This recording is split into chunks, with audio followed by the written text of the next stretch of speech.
नमस्कार viewers, let's crack UPSC CSC के YouTube channel पर आपको सभी का स्वागत है। So again I am back with a very important piece of information. This time it is written by Shashi Tharoor in the Indian Express newspaper.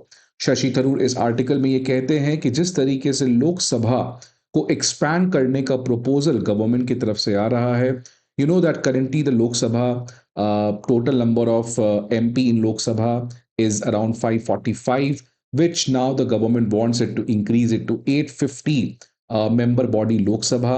Shashi Tharoor कहते हैं that this particular proposal of the government is like a death knell to our parliament. हमारी parliament जो है वो पूरी तरीके से एक chaos बदल जाएगी, पूरी तरीके से dysfunctional हो जाएगी, which is going to be the greatest threat to our democracy, because parliament is the temple of democracy. But this proposal of increasing the seats in the Lok Sabha, the delimitation process which is about to happen, that is going to seriously threaten our Indian democratic setup. तो ये एक बहुत ही अलग perspective देने का काम किए हैं शशि थरूर, बिकॉज इस समय ये जो पूरा डिबेट है लोकसभा सीट्स को एक्सपैंड करने की, ये पूरा डिबेट इस समय नॉर्थ वर्सेस साउथ का चल रहा है। That southern states thinks that कि ये जिस तरीके से लोकसभा को एक्सपैंड किया जा रहा है, नए पॉपुलेशन डेटा के बेसिस पे ये पूरा डीलिमिटेशन किया जाएगा। इसमें जो सदर्न स्टेट्स हैं they will be at the losing end as compared to the northern states. और ये पूरा जो डिबेट है इस समय नॉर्थ वर्सेस साउथ में हाईजैक हो चुका है। But Shashi Tharoor says that far far more important than what problem we are going to face with this 850 seat Lok Sabha is, forget about North versus South, it will put existential threat to our Indian parliamentary setup. तो ये क्यों कह रहे हैं शशि थरूर, ये जानने हमारे examination के लिए बहुत ज्यादा जरूरी हो जाता है। That what Shashi Tharoor wants us to know which no one is talking about. अब मैं थोड़ा सा आपको कॉन्टेक्स्ट दे दूं फ्रेंड्स कि इस समय भारत सरकार की तरफ से कॉन्स्टिट्यूशन 131st अमेंडमेंट बिल 2026 लाया गया था। ऑब्वियसली ये बिल जो है ये एक्ट में नहीं बन पाया बिकॉज ऑपोजिशन ने एक साथ मिलकर इस अमेंडमेंट बिल के अगेंस्ट वोटिंग किया। भारत सरकार इस बिल को वापस से इंट्रोड्यूस करना चाहती है because now they have the numbers. West Bengal में जिस तरीके से टीएमसी के एमपीज बीजेपी को ज्वाइन किए हैं, महाराष्ट्र में शिवसेना उद्धव बाला साहब ठाकरे की जो पार्टी के एमपीज हैं, they have also join BJP, Shiv Sena, Eknath Shinde वाले फैक्शन को। So now the NDA thinks that they have the number और इस 131st अमेंडमेंट कॉन्स्टिट्यूशन बिल को वापस लाया जाएगा। और इसमें जो क्लियर कट ऑब्जेक्टिव है दैट जो लोकसभा की सीट्स है जो इस समय 543 है, मैक्सिमम 545 है, दो एंग्लो इंडियंस के थे उसको हटा दो तो 543 लोकसभा का साइज है। इसको 850 किया जाए, प्रपोजल नंबर ए। और दूसरा प्रपोजल है कि जो 850 सीट्स हैं इसको फिर हर एक स्टेट्स में एलोकेट कर दिया जाए। तो इस समय जैसे मैंने पहले भी कहा कि जो डिबेट चल रहा है इस पूरे अमेंडमेंट बिल को लेकर, इसका डिबेट का पर्पस ये नहीं है कि 543 सीट्स को 850 सीट्स किया जा रहा है, इसके बारे में कोई बात नहीं कर रहा है। The problem is in what manner these 850 seats are going to be allocated to different states. How Tamil Nadu will be getting seats out of this 850 seats. How states like Bihar or Uttar Pradesh will be getting seats out of these 850 seats. तो ये पूरा debate जो है वो 850 seat के बंटवारे पे है। कोई ये सवाल नहीं उठा रहा है कि आखिरकार क्या 543 सीट्स को 850 सीट्स करने की जरूरत है। सरकार का कहना है कि हाँ बिल्कुल जरूरत है, बिकॉज ये जो 543 लोकसभा सीट्स है इसको 1972 में फिक्स किया गया था। At that point of time India की जो पॉपुलेशन थी that was 55 crore, but come back to 2026 India's population has increased to 140 crore, more than double जो 1972 में हुआ था। लेकिन despite that exponential increase in India's population, the size of Lok Sabha still remains fixed at 543, which is a great injustice because इस समय एक MP जो है they are representing far more people than before. अगर 1972 की बात करें तो एक MP लगभग 10 लाख लोगों को रिप्रेजेंट करता था, but come now in 2026 at present one MP represents around 25 to 26 lakh people on average, and this is a serious threat to the communication, to the relation between the elected representative and its people। कि 25-26 लाख लोगों का अगर एक representative होगा तो obviously there will be a huge gap between the elected representative and the people whom he or she is representing।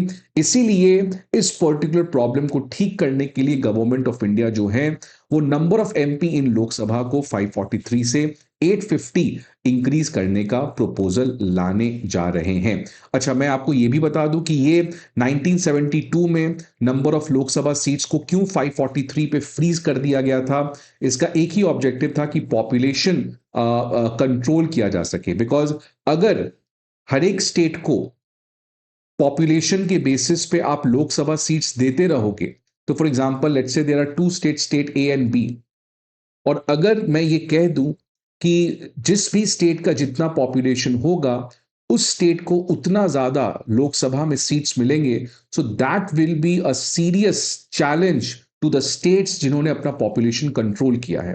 Because let's say state like B, if they are controlling population, but they are going to suffer, because if Lok Sabha seat is proportional to the population and अगर B अपने population को control करता है, so they will be at the losing end, क्योंकि उनका लोकसभा में जो representation है state B का वो कम होगा as compared to state A जिनका population बढ़ा है।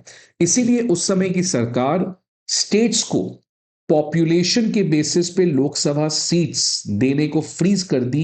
दैट नाउ इररिस्पेक्टिव ऑफ आपकी पॉपुलेशन बढ़ रही है या घट रही है, इट डज नॉट मैटर, जो टोटल लोकसभा सीट्स होंगे 543 और जिस स्टेट के पास जितने सीट्स हैं वो फ्रीज कर दिया जाएगा। बट ये कब तक फ्रीज रहेगा? Up till the first census conducted after 2026। और अभी आपको ऑलरेडी पता है कि सेंसस जो है वो ऑन द प्रोसेस है।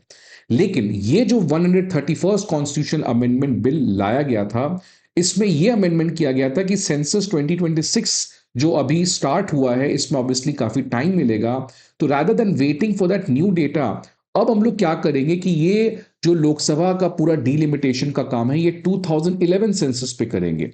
सो 2011 सेंसस के बेसिस पे 543 सीट्स को 850 कर दिया जाएगा, एंड डिपेंडिंग अपन जिस भी स्टेट का जितना पॉपुलेशन है इन द 2011 सेंसस, उन स्टेट को उतना लोकसभा सीट दिया जाएगा। और इसी की वजह से जो सदर्न स्टेट्स हैं जिन्होंने पॉपुलेशन कंट्रोल को काफी हद तक किया है, उनका यह कहना था दैट इससे बेसिकली क्या होगा कि ये जो पूरा डिलिमिटेशन सरकार करने जा रही है, it is going to favour the Hindi heartland states, because यहीं पे सबसे ज्यादा पॉपुलेशन इंक्रीज हुआ है। तो इस समय पूरी तरीके से सभी का फोकस है that in what manner this extra seat, जो एक्स्ट्रा सीट होगा, ये एक्स्ट्रा सीट किस बेसिस पे एलोकेट होगा, क्या ये पूरी तरीके से पॉपुलेशन पे होगा या ये और किसी तरीके से होगा। तो इस समय पूरा डिबेट इस पे चल रहा है। बट शशि थरूर अब एक नया पर्सपेक्टिव देते हुए यहां पे कह रहे हैं कि भूल जाइए ये नॉर्थ वर्सेस साउथ का डिबेट, अगर लोकसभा सीट्स 543 को 850 किया जाए, so it will be a disastrous watershed in India's institutional architecture. मतलब इंडिया की जो सबसे इंपॉर्टेंट इंस्टीट्यूशन है पार्लियामेंट, वो एक तरीके से डिजास्ट्रस कोलैप्स की तरफ बढ़ते हुए दिख रही है, because no other established mature democracy is going to have a Lok Sabha which is going to be as big, as massive as it is, because 850 MP का एक बॉडी शायद ही किसी मैच्योर डेमोक्रेसी में लोकसभा के पास इतने एमपी होंगे। तो शशि थरूर कहते हैं कि अगर ऐसा होता है तो India is going to take a dangerous path which no other democracy has. अब देखिए शशि थरूर का पूरी तरीके से आर्ग्यूमेंट क्या है। शशि थरूर कहते हैं कि देखिए पार्लियामेंट जो है which is the temple of democracy, इसमें इससे फर्क नहीं पड़ता है कितने मेंबर्स हैं, मेंबर 100 हैं, 200 हैं, 300 हैं, 400 हैं, 500 हैं, 600 हैं, 700 हैं। व्हाट मोर मैटर्स इज कि क्या पार्लियामेंट में हर एक मेंबर को बोलने का परमिशन दिया जा रहा है, क्या हर एक मेंबर को अपने तरीके से अपने बातों को रखने का प्रॉपर समय दिया जा रहा है, क्या पार्लियामेंट में एक प्रॉपर तरीके का डिबेट चल रहा है, क्या पार्लियामेंट में जो बैक बेंचर्स हैं, जो स्मॉल रीजनल पार्टी से आते हैं, क्या उनको भी सुना जा रहा है, राइट? अगर ये होगा तभी पार्लियामेंट जो है वो काम कर सकता है। लेकिन अगर आप एक 850 मेंबर बॉडी लोकसभा को बना दोगे, तो डू यू थिंक कि 850 मेंबर का पार्टिसिपेशन पार्लियामेंट में हो सकता है? ऑलरेडी पार्लियामेंट जो नंबर ऑफ डेज एक साल में मिलती है, ऑलरेडी पार्लियामेंट में जिस तरीके का एडजर्नमेंट है, चिल्ला चिल्ली हो रहा है ऑपोजिशन और रूलिंग पार्टी के बीच में, ऑलरेडी पार्लियामेंट में ऐसे कई सारे एमपीज हैं आज के समय जिनको कभी बोलने का मौका ही नहीं दिया जाता है। 5 साल में एक आध बार वो पार्लियामेंट में अपने स्पीच को रख सकते हैं। ऑलरेडी आज पार्लियामेंट में क्वेश्चन आवर जो पहला घंटा होता है लोकसभा का, उसमें ऑलरेडी कितने एमपीज क्वेश्चन पूछ सकते हैं गवर्नमेंट से, उसके ऊपर एक लिमिटेशन है, बिकॉज ऑब्वियसली पार्लियामेंट के पास टाइम जो है वो बहुत कीमती रिसोर्स है। तो अगर ऑलरेडी आज के इस एग्जिस्टिंग पार्लियामेंट्री सेटअप में where the Lok Sabha members are not able to speak, where the Lok Sabha members are not given adequate time to represent the problem which their constituency is facing, if already the debate, which is the essence of parliament, if that is not able to happen properly, then अगर आप 850 MP Lok Sabha में ले आओगे तो ये जो आज problem है, this problem is going to be much much more complicated, और parliament, the temple of democracy, will become the colosseum of chaotic architecture, जहां पे पूरी तरीके से पार्लियामेंट विल बिकम डिसफंक्शनल। यही चीज शशि थरूर कहते हैं दैट यूनाइटेड स्टेट्स में वहां के लॉ मेकर्स को पता था, इसीलिए 1929 में जो वहां की लोकसभा हाउस ऑफ रिप्रेजेंटेटिव, उन्होंने लॉ के अंदर the number of Lok Sabha seats, the number of MP in the house of representative, इसको फिक्स कर दिया 435 पे। और उस समय यूएस की पॉपुलेशन लगभग 12 करोड़ थी। आज यूएस की पॉपुलेशन लगभग 33.5 करोड़ है, लेकिन अभी भी हाउस ऑफ रिप्रेजेंटेटिव जो वहां की लोकसभा है, इसके सीट्स को 435 पे ही रखा गया है। मतलब since 1929 they have not changed. ये इसीलिए है बिकॉज उनको अच्छे से ये बात पता है कि अगर आप नंबर ऑफ रिप्रेजेंटेटिव्स को बढ़ा दोगे, अगर पॉपुलेशन बढ़ता है, तो अगर आप नंबर ऑफ रिप्रेजेंटेटिव्स को भी बढ़ाओगे, so that would paralyse the legislative process. Right, legislative process पूरी तरीके से हो ही नहीं पाएगा, बिकॉज जितने ज्यादा एमपी हैं उतना ही ज्यादा सहमति बनाना मुश्किल है, जितने ज्यादा एमपी हैं उतना ही ज्यादा पार्लियामेंट में टाइम की दिक्कत होगी। तो इफेक्टिवली पार्लियामेंट में रिप्रेजेंटेशन के बेसिस पे आप बहुत कुछ कर पाओगे, but whether parliament functioning will enhance, absolutely no. इसीलिए यूएस में हाउस ऑफ रिप्रेजेंटेटिव का जो सीट्स है उसको फिक्स किया गया है, और कोई भी प्रपोजल इस समय नहीं है उसको चेंज करने की। लेकिन क्योंकि ऑब्वियसली एक एमपी लोकसभा का, यूएस में हाउस ऑफ रिप्रेजेंटेटिव का एक एमपी आज काफी बड़े पॉपुलेशन को रिप्रेजेंट कर रहा है, इसके लिए उस एमपी को ढेर सारे सपोर्ट दिए जाते हैं।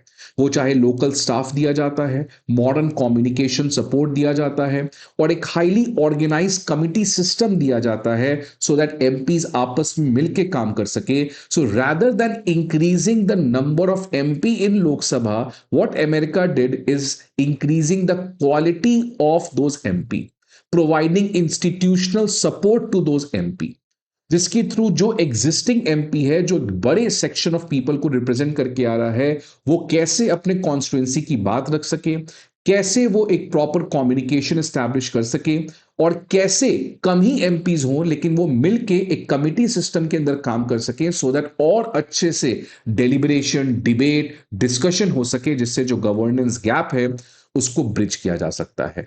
तो जब यूएस में इस तरीके का सिस्टम है, और कई सारे वेस्टर्न कंट्रीज में सेम यही चीज फॉलो होता है, but India is going to take a unique path, जहां पे now we are saying that अगर पॉपुलेशन बढ़ा है तो लोकसभा की सीट्स भी बढ़नी चाहिए। और इसके कॉन्सिक्वेंस क्या है आप देख सकते हैं कि शशि थरूर कहते हैं कि अगर मान लो ये सीट 850 कर दिया जाता है, और एक डिबेट, तो एक दिन में अगर मान लो कोई विषय के ऊपर डिबेट हो रहा है, तो एक डिबेट जनरली 4 घंटे का होता है। अगर आप इस 4 घंटे को डिस्ट्रीब्यूट कर दो डिफरेंट डिफरेंट पार्टीज को, तो लगभग एक दिन में एक डिबेट में केवल 15 से 20 एमपी को ही टाइम मिलेगा, which means out of 850 MPs, out in 4 hours only 15 to 20 MPs are going to participate. और बैक बेंचर्स और स्मॉलर पार्टीज तो इफेक्टिवली पूरी तरीके से they will be silenced out, because there will be no time left for these people. So that's what Shashi Tharoor is saying, that most of the MPs will become a mute spectator. उनका कोई role नहीं होगा, वो केवल कठपुतली की तरह बैठे रहेंगे, बिकॉज उनको 5 साल में शायद ही कभी किसी समय बोलने का मौका दिया जाएगा।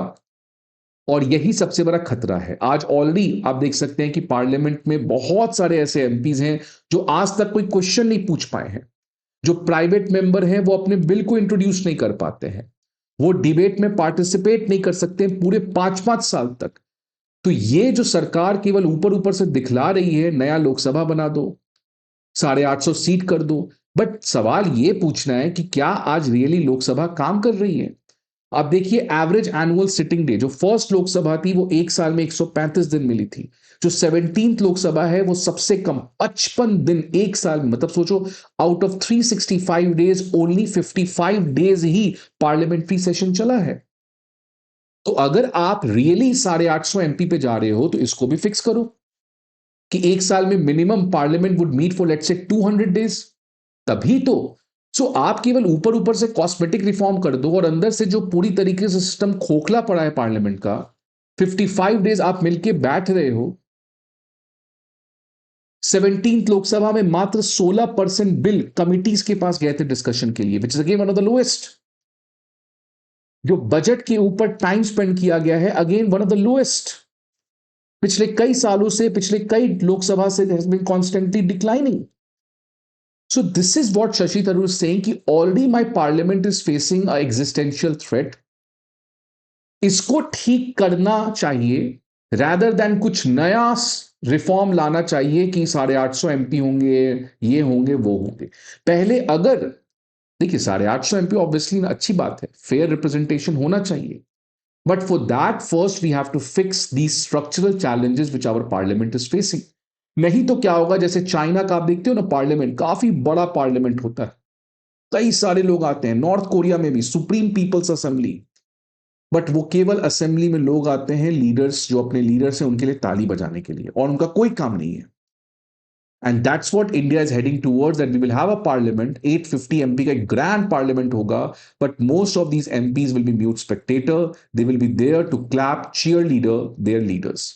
इसीलिए शशि थरूर कहते हैं that what is the way ahead. Way ahead is कि ऑब्वियसली पार्लियामेंट के सेशंस जो आज 55 दिन पे हैं उसको बढ़ाना चाहिए। और आज इंडिया में प्रॉब्लम है कि ऐसे कई सारे लोकसभा के एमपीज हैं जिनको दिल्ली में पार्लियामेंट के पास घर ही नहीं मिलता है।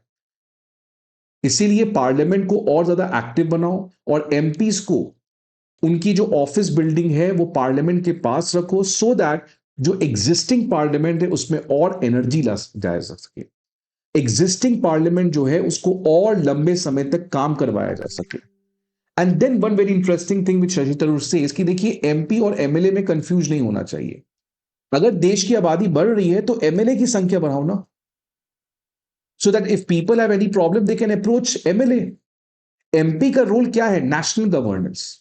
तो नेशनल गवर्नेंस के लिए we can have a small body और रिप्रेजेंटेशन लोगों का हो सके, इलेक्टेड रिप्रेजेंटेटिव जो हैं और जो लोग हैं उनके बीच में प्रॉपर कम्युनिकेशन रह सके, उसके लिए you should increase the number of MLAs, because लोगों का दुख दर्द सुनने का काम एमएलए का है। It's not the job of MP. MP is there to shape the policy for the entire India. So that's what Shashi Tharoor says कि अगर सरकार का ये कहना है कि आज एक एमपी बहुत सारे लोगों को रिप्रेजेंट कर रहा है, सो इसमें कोई प्रॉब्लम की बात नहीं है, because MPs are not there to listen to the problem of their people. वो काम एमएलए का है, वो काम ग्राम पंचायत का है, वो काम म्यूनिसिपैलिटी का है। इसीलिए हमें उनको ज्यादा पावर देना चाहिए कि स्टेट लेवल पे जो भी हो सके वो एमएलए करे, ग्राम पंचायत करे, और उनकी जो नंबर है वो आप बढ़ा सकते हो, rather than increasing the number of MP in Lok Sabha, who should be ideally a small group of people जो एक साथ मिलजुल कर देश के पॉलिसीज को बनाने का प्रयास करें। इसीलिए शशि थरूर कहते हैं that the future of democracy is under a threat. That's why parliament के साइज, पार्लियामेंट की नई building, that is not going to help India excel. What we require is that the quality of representation has to increase. जो parliament की committees हैं उनको और strengthen करना है, और local level of government, MLA और ग्राम पंचायत, उस लेवल पे जो लीडर्स हैं, जो पॉलिटिशियंस हैं, जो रिप्रेजेंटेटिव्स हैं, उनको और ज्यादा एम्पावर करना है, rather than creating a unmanageable mega chamber that replaces democratic discussion with empty theater where mute spectators are sitting and just cheerleading for their leaders. I hope आपको ये वीडियो अच्छा लगे friends. See you again some other video. Till then, goodbye and take care.